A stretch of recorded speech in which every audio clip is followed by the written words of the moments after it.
नमस्कार बंधुरा आमी संजीत सरकार तोमरा देखछो संजीत स्टाडी सेंटर। आजकेर এই ভিডিওটি গুরুত্বপূর্ণ হতে চলেছে দশম শ্রেণীর ছাত্রছাত্রীদের জন্য যারা 2026 সালে মাধ্যমিক পরীক্ষা দিতে চলেছে।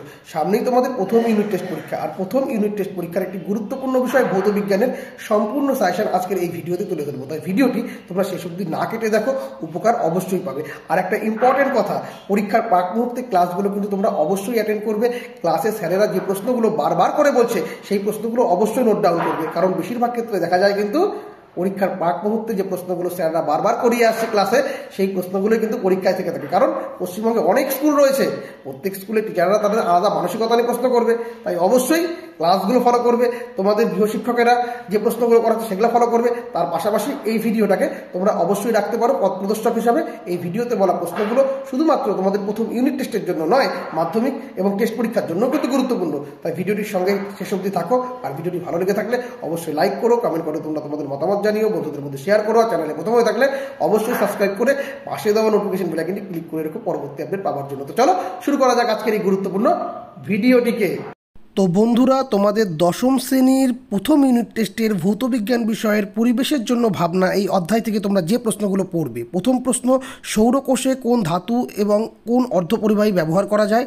সৌরকোষের দুই তড়িৎদ্বারের মধ্যে বিয়োগ পার্থক্য কত হয়? 2 নম্বর, মিথেন হাইড্রেট কাকে বলে, এর সংকেত কত? 3 নম্বর, ওজোন স্তরের ঘনত্ব মাপা হয় কোন এককে? ওজোন স্তর ধ্বংসের ক্ষেত্রে সিএফসির ভূমিকা লেখো। ওজোন স্তর ধ্বংসের ক্ষতিকর 3টি প্রভাব লেখো। পার্ট করে পড়বে কিন্তু, হ্যাঁ। 4 নম্বর, কোন রশ্মি গ্রিনহাউস এফেক্টের জন্য দায়ী? গ্রিনহাউস কমানোর 3টি প্রভাব লেখো। প্রধান গ্রিনহাউস গ্যাস কোনটি? 5 নম্বর, বায়ু শক্তি থেকে বিদ্যুৎ উৎপাদনের জন্য বায়ুর রোধ ও বেগ কত হওয়া উচিত? 6 নম্বর, সিভিএম কি এবং সুইট গ্যাস কাকে বলে? 7 নম্বর, বায়ুর শীতলতম স্থান কোনটি? 8 নম্বর, রেডিও তরঙ্গ প্রতিফলিত হয় কোন স্তর থেকে এবং মেরুজ্যোতি দেখা যায় কোন স্তরে? 9 নম্বর, একটু প্রিন্টিং মিস্টেক আছে, কোন গাছ হয়ে গেছে, এটা গ্যাস থেকে বায়োডিজেল উৎপাদন করা হয়। 10 নম্বর, স্থিতিশীল উন্নয়ন বলতে কী বোঝো? 11 নম্বর, জ্বালানি তাপন মূল্য কাকে বলে এবং এর একক কী? 12 নম্বর, একটি তরল ও একটি কঠিন জীবাশ্ম জ্বালানির নাম লেখো। 13 নম্বর, কৃত্রিম উপগ্রহ চলাচল করে কোন স্তর দিয়ে? 14 নম্বর, ফায়ার আইস কাকে বলে? 15 নম্বর, বায়োগ্যাস উৎপাদনে কোন ব্যাকটেরিয়া দায়ী? 16 নম্বর, বায়োগ্যাসের ও বায়োকোয়েলের মূল উপাদান কী? গ্যাসের আচরণ থেকে তোমরা পড়বে চার্লসের সূত্রটি লেখো এবং ব্যাখ্যা করো। চার্লসের সূত্র থেকে পরম শূন্য ধারণা দাও। চার্লসের সূত্রের যে ভগ্নাংশটি 1/273, সেই ভগ্নাংশটির নাম কি? 2 নম্বর, বয়েলের সূত্রটি লেখো ও ব্যাখ্যা করো। বয়েলের সূত্রে পি বনাম বি লেখচিত্রের প্রকৃতি কী? বয়েলের পরীক্ষার জন্য প্রয়োজনীয় ভ্যাকুয়াম পাম্প কোন বিজ্ঞানী তৈরি করেন? 3 নম্বর, শুষ্ক বায়ু থেকে আর্দ্র বায়ু হালকা হয় কেন? 4 নম্বর, পিভি ও এসআই এর একক কী? 5 নম্বর, একটা পার্থক্য পড়বে বাস্তব গ্যাস ও আদর্শ গ্যাস। 6 নম্বর, প্রমাণ করো ভি সমানুপাতিটি কোন অবস্থায় বাস্তব গ্যাস আদর্শ গ্যাসের মতো আচরণ করে? 8 নম্বর, মাত্রা বিশ্লেষণের সাহায্যে আর এর একক নির্ণয় করো। 9 নম্বর, আবদ্ধ বায়ুর চাপ মাপা হয় কোন যন্ত্রের সাহায্যে? কিছু কিছু জায়গায় উচ্চারণগত ত্রুটি হতে পারে বা প্রিন্টিং মিস্টেক হতে পারে, তোমরা একটু দেখে নিও। 10 নম্বর প্রশ্ন, পরম শূন্য উচ্চতায় আদর্শ গ্যাসের আয়তন কত হয়? 11 নম্বর, আদর্শ গ্যাসের আচরণ থেকে বাস্তব গ্যাসের বিচ্যুতির কারণ লেখো। 12 নম্বর, সর্বজনীন গ্যাস ধ্রুবকের এসআই পদ্ধতির মান কত? 13 নম্বর, কোন স্কেলে তাপমাত্রা কখনো ঋণাত্মক হয় না? 18 নম্বর, 22 গ্রাম CO2 ক্ষেত্রে আদর্শ গ্যাস সমীকরণটি লেখো। 15 নম্বর, আদর্শ গ্যাসের অবস্থা সমীকরণটি প্রতিষ্ঠা করো। 16 নম্বর, জলাশয়ের তলদেশ থেকে পানির বুদবুদ জলের উপরে উঠে এলে তার আয়তন বৃদ্ধি পায় কেন? 17 নম্বর, বেলুনে ফু দিলে বেলুনের চাপ ও আয়তন দুটোই একই সঙ্গে বৃদ্ধি পায়, তাহলে এক্ষেত্রে বয়েলের সূত্রটি কি লঙ্ঘিত হয়? তাপ অধ্যায় থেকে তোমরা পড়বে এক তাপ পরিবাহিতাঙ্ক কাকে বলে? এর মাত্রা লেখো। তাপ পরিবাহিতাঙ্কের রাশিমালাটি প্রতিষ্ঠা করো। 2 নম্বর, তাপীয় রোধ কাকে বলে? এর একক লেখো। তাপীয় রোধের রাশিমালা প্রতিষ্ঠা করো। 3 নম্বর, তাপীয় রোধ ও তড়িৎ রোধের মধ্যে দুটি সাদৃশ্য এবং বৈসাদৃশ্য লেখো। 4 নম্বর, তরল ও গ্যাসের 2 প্রকার প্রসার গুণাঙ্ক থাকে কেন? 5 নম্বর, গ্যাসের আয়তন গুণাঙ্কের মান কত? চার্লসের সূত্রের সাহায্যে নির্ণয় করো। 6 নম্বর, কোন ধাতু ও অধাতুর তাপ পরিবহন করার ক্ষমতা সবচেয়ে বেশি? 7 নম্বর, দ্বিধাতব পাত কাকে বলে? এর একটি ব্যবহার লেখো। 8 নম্বর, একটি আদর্শ পরিবাহী তাপের অন্তরক বা অপরিবাহী পদার্থের তাপ পরিবাহিতার মান কত? একটি আদর্শ পরিবাহী তাপ এবং একটা অপরিবাহী পদার্থের তাপের পরিবাহিতার মান কত? অবশ্যই পড়বে। 9 নম্বর, শীতকালে পাথরের মেঝে ঠান্ডা লাগে কিন্তু কার্পেটের মেঝে ঠান্ডা লাগে না কেন? 10 নম্বর, কঠিনের রৈখিক প্রসারাঙ্ক গুণাঙ্ক কাকে বলে? এর একক মাত্রা লেখো। 11 নম্বর, তাপীয় প্রসারণ হয় না বললেই চলে এমন একটি কঠিন পদার্থের নাম কি? 12 নম্বর, দৈর্ঘ্য প্রসারণ গুণাঙ্কের একক দৈর্ঘ্যের উপর নির্ভর করে না কেন?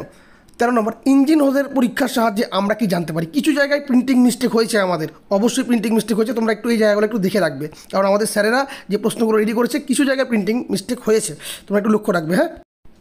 এবার সমযোজী ও আয়নীয় বন্ধনী অধ্যায় থেকে তোমরা পড়বে 1 নম্বর সমযোজ্যতা ও তড়িৎযোজ্যতা কাকে বলে, 2 নম্বর তড়িৎযোজী যৌগ ও সমযোজী যৌগের 3টি বৈশিষ্ট্য লেখো, দৈনন্দিন জীবনে ব্যবহার করা হয় এমন 2টি তড়িৎযোজী ও 2টি সমযোজী যৌগের উদাহরণ দাও, 3 নম্বর সঠিকভাবে লুইস ডট গঠন দেখা যায় না এমন একটি উদাহরণ দাও, 4 নম্বর ত্রিবন্ধনযুক্ত একটি মৌল ও একটি যৌগের উদাহরণ দাও, 5 নম্বর চিনির জলীয় দ্রবণ ও তড়িৎ পরিবহন করতে পারে না কেন, 6 নম্বর তড়িৎযোজী যৌগগুলির গলনাঙ্ক ও স্ফুটনাঙ্ক বেশি কেন, 7 নম্বর যে NH3CH4 CO2 H2O কী ধরনের যৌগ বা লুইস ডট গঠনের সাহায্যে দেখাও। তারপর HCl NGl Cl NHCl কী ধরনের যোগ্যতা ইলেকট্রন ডট গঠনের সাহায্যে দেখাও। 9 নম্বর আয়নীয় যৌগের ক্ষেত্রে আণবিক ভরের পরিবর্তে সংকেত ভর বেশি প্রযোজ্য কেন। 10 নম্বর অষ্টক সূত্রের ব্যতিক্রম দেখা যায় এমন একটি তড়িৎযোজী যৌগ ও সমযোজী যৌগের উদাহরণ দাও। 11 নম্বর তড়িৎযোজী গঠনের ক্ষেত্রে বৈজ্ঞানিক কৌশলের ধারণা লেখো। 12 নম্বর একটি যৌগের নাম লেখো যা গ্যাসীয় অবস্থায় সমযোজী হলেও জলীয় দ্রবণে তড়িৎ পরিবহন করতে পারে। এবার চলে আসো পর্যায় সারণী অধ্যায় থেকে। তোমরা প্রথমে পড়বে নিউল্যান্ডের অষ্টক সূত্র ও মেন্ডেলিফের পর্যায় সূত্রটি লেখো। মেন্ডেলিফের পর্যায় সারণীতে কটি পর্যায় এবং কটি শ্রেণী বর্তমান, পর্যায় সারণীর 2টি লেখো। আচ্ছা, 2 নম্বর তড়িৎ ঋণাত্মকতা কাকে বলে, পর্যায় ও শ্রেণী বরাবর কীভাবে পরিবর্তন হয়, কোন মৌলের তড়িৎ ঋণাত্মক সবচেয়ে বেশি, কোন মৌলের। 3 নম্বর তেজস্ক্রিয় ও নিষ্ক্রিয় মৌলটির নাম লেখো। 4 নম্বর আধুনিক পর্যায় সারণী গঠনের ক্ষেত্রে বিজ্ঞানী মজলের ভূমিকা লেখো। আধুনিক দীর্ঘ পর্যায় সারিতে কটি পর্যায় এবং কটি শ্রেণী বর্তমান। 5 নম্বর হ্যালোজেন কথার অর্থ কী। 6 নম্বর পর্যায়গতভাবে পরিবর্তন হয় না এমন 2টি ধর্মের নাম লেখো। এরপরে তোমরা পড়বে আয়োনাইজেশন শক্তি কাকে বলে, পর্যায় ও শ্রেণী বরাবর এর পরিবর্তন কীভাবে হয়। 8 নম্বর প্রথম সন্ধিগত মৌল কোনটি। 9 নম্বর চ্যালকোজেনের মূলক কত নম্বর শ্রেণীতে অবস্থিত এবং চ্যালকোজেন কথার অর্থ কী। 10 নম্বর সুপার হ্যালোজেন অদস্য মৌল ও সেতু মৌল কাকে বলে, উদাহরণ সহ লেখো। 11 নম্বর মুদ্রা ধাতুর উদাহরণ দাও, এরা কত নম্বর শ্রেণীতে অবস্থিত, বা প্রশ্ন এরকম বলতে পারে দীর্ঘ পর্যায় সারণীর কত নম্বর শ্রেণীতে অবস্থিত। তড়িৎ বিশ্লেষণ থেকে তোমরা পড়বে তড়িৎ লেপন কাকে বলে, এর উদ্দেশ্য লেখো। তড়িৎ লেপনের জন্য একটি বিশ্লেষণের জন্য কোন প্রকার তড়িৎ ব্যবহার করা হয়। 2 নম্বর অ্যানোড মোড কাকে বলে, এর মধ্যে অবস্থিত 2টি মূল্যবান ধাতুর নাম লেখো। 3 নম্বর NaCl কঠিন অবস্থায় তড়িৎ পরিবহন করে না কিন্তু জলে মেশানো অবস্থায় অথবা গলিত অবস্থায় তড়িৎ পরিবহন করে কেন।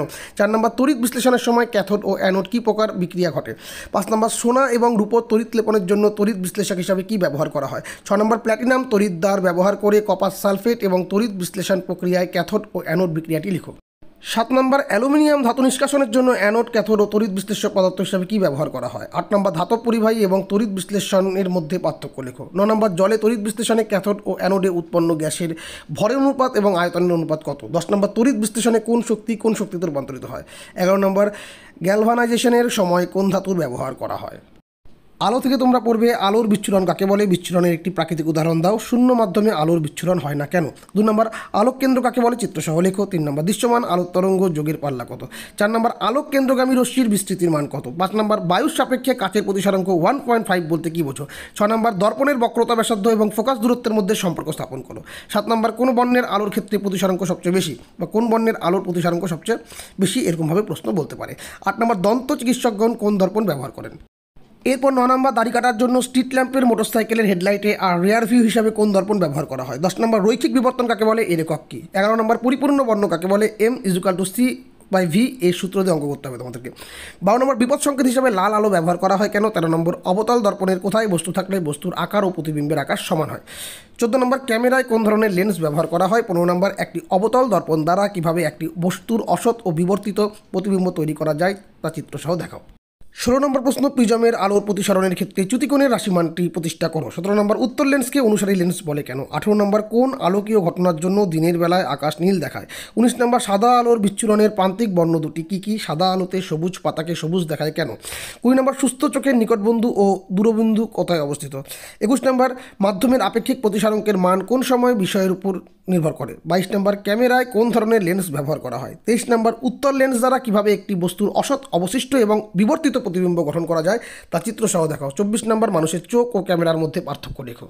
এইবার পরমাণু নিউক্লিয়ার থেকে তোমরা যে প্রশ্নগুলো দেখবে। 1 নম্বর নিউক্লিয় সংযোজন ও বিভাজন কাকে বলে, উদাহরণ সহ লেখো, এদের মধ্যে পার্থক্য লেখো। 2 নম্বর ভর ত্রুটি ও বন্ধন শক্তির মধ্যে সম্পর্ক কী। 3 নম্বর ইউরেনিয়াম খনিতে কোন নিষ্ক্রিয় গ্যাস পাওয়া যায় এবং কেন পাওয়া যায়। 4 নম্বর পারমাণবিক বোমা ও হাইড্রোজেন বোমাতে কোন ধরনের নিউক্লিয়ার বিক্রিয়া ঘটানো হয়।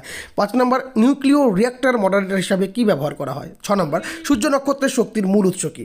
7 নম্বর ক্যান্সার রোগের চিকিৎসায় কোন তেজস্ক্রিয় আইসোটোপ ব্যবহার করা হয়। 8 নম্বর তেজস্ক্রিয়তা কাকে বলে, কোন তেজস্ক্রিয় রশ্মির ভেদন ক্ষমতা সবচেয়ে বেশি, তেজস্ক্রিয়তার এসআই একক কী। 9 নম্বর নিউক্লিয় সংযোজনের আগে কোন নিউক্লিয় বিভাজন ঘটাতে হয়। 10 নম্বর চিকিৎসা ক্ষেত্রে এবং কৃষিক্ষেত্রে তেজস্ক্রিয়তার ব্যবহার লেখো। 11 নম্বর তেজস্ক্রিয়তা একটি নিউক্লিয়ার ঘটনা ব্যাখ্যা করো। 12 নম্বর 1/Q = কত বেকারেল, 1/20 ইজুকাল টু কত বেকারেল। তো এই ছিল তোমাদের সমগ্র ফার্স্ট ইউনিট টেস্টের অধ্যায়ভিত্তিক প্রশ্ন। কোনো স্কুলে চ্যাপ্টার বেশি হতে পারে, কোথাও বা কম হতে পারে, তবে সামগ্রিকভাবে বেশিরভাগ স্কুলে এই চ্যাপ্টারগুলোর ভিতর থেকেই পরীক্ষা হয়ে থাকে এবং তা থেকে গুরুত্বপূর্ণ প্রশ্নগুলো আমাদের স্যারেরা নির্বাচন করে দিয়েছেন। তো সেক্ষেত্রে কয়েকটি জায়গায় প্রিন্টিং আমাদের মিস্টেক হয়েছে, আমার কয়েকটি জায়গায় হয়তো উচ্চারণগত ত্রুটি হতে পারে, তো তোমরা সেই জায়গাগুলো একটু ঠিক করে নিও এবং আমার এই ভুল ত্রুটিগুলোকে তোমরা ক্ষমা সুন্দর দৃষ্টিতে দেখো। তো আজকের ভিডিও এই অবধি। ভিডিওটি তোমরা ভালোভাবে অবশ্যই স্টাডি করে যাও, তোমরা ভালো ফল অবশ্যই করতে পারবে। তো আজকের মতো ভিডিও এখানেই শেষ করছি, দেখা হবে তোমাদের সঙ্গে পরবর্তী কোনো ভিডিওতে। সকলে খুব ভালো থাকো এবং খুব ভালোভাবে পরীক্ষা দিও। ধন্যবাদ।